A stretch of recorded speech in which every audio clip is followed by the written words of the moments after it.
우리가 함께 나눌 말씀은 성경의 마지막 장면 중 하나입니다. 요한계시록은 미래에 대한 두려운 시나리오가 아니라 예수 그리스도께서 누구신지, 그리고 하나님 나라가 어떻게 완성되는지 밝히 보여주는 책입니다. 그 절정에 해당되는 장면이 바로 오늘 본문입니다. 사람들의 상상을 뒤집는 새 예루살렘의 아주 특별한 모습이 묘사됩니다. 바로 새 예루살렘 안에 성전이 보이지 않는다는 점입니다. 이는 놀라운 선언입니다. 왜냐하면 구약의 성전은 하나님의 임재를 상징하는 중심이었기 때문입니다. 그러나 이제는 하나님과 어린 양 자신이 성전이 되시기에 더 이상 건물로 지어진 성전이 필요하지 않습니다. 이것은 하나님과의 관계에서 더 이상 중간 매개물이 필요 없는 완전하고 직접적인 교제가 가능해진다는 뜻입니다. 예수님께서 십자가에 돌아가심으로 하나님과 우리 사이에 막힌 담을 허물어 주셨고, 결국 그 결과로서 모든 성도는 하나님의 얼굴을 직접 뵙고 교제할 수 있는 특권을 누리게 된 것입니다. 새 예루살렘의 특별한 점은 해나 달이 필요 없다는 점도 있습니다.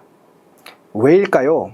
하나님과 어린 양이, 그 영광이 그 성의 빛이 되기 때문입니다. 우리는 세상에서 어둠과 싸우며 살아갑니다. 삶의 방향이 보이지 않고 마음은 불안하며 눈에 보이는 것에만 의지하려는 유혹이 많이 있습니다. 그러나 새 예루살렘에서는 하나님의 임재 자체가 길이요, 방향이요, 빛이 됩니다. 사랑하는 성도님들, 오늘도 우리 가정이 하나님의 말씀을 통해 그 빛을 경험하길 바랍니다.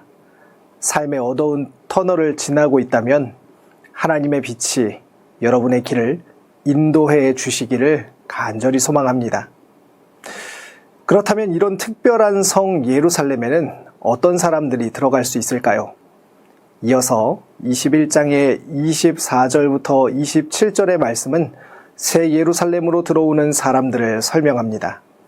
이 도시는 거룩한 하나님의 도시로 오직 어린 양의 생명책에 기록된 사람들만 들어올 수 있다고 합니다.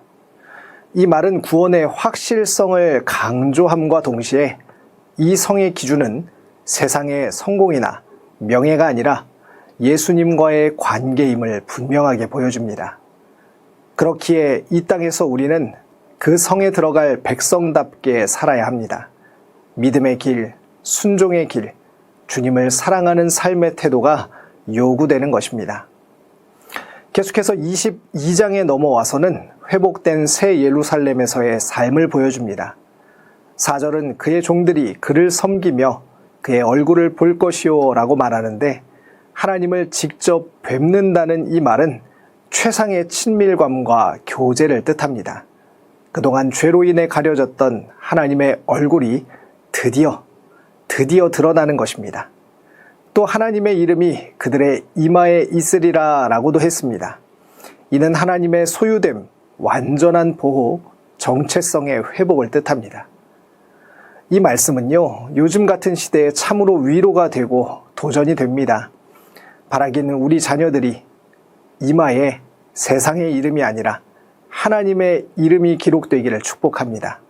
세상의 가치가 아니라 하나님의 백성으로서의 정체성과 명예를 가지고 살기를 소망하고 기대합니다. 말씀을 정리합니다. 요한계시록은 우리에게 현실 도피적인 천국을 꿈꾸라고 말하지 않습니다.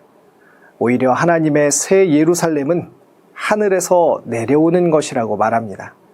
즉, 우리가 해야 할 일은 이 세상을 포기하고 도망치는 것이 아니라 예수님의 삶을 따라 이 땅을 거룩하게 바꾸는 사명에 참여하는 것입니다. 예수 그리스도의 고난에 참여하고 주님의 길을 따르며 이 땅에서 거룩한 백성으로 살아가는 삶, 그것이 바로 새 예루살렘 백성의 삶입니다. 대광의 모든 가정이 바로 이 영광스러운 예루살렘 백성의 삶을 다 살게 되기를 간절히 축복합니다.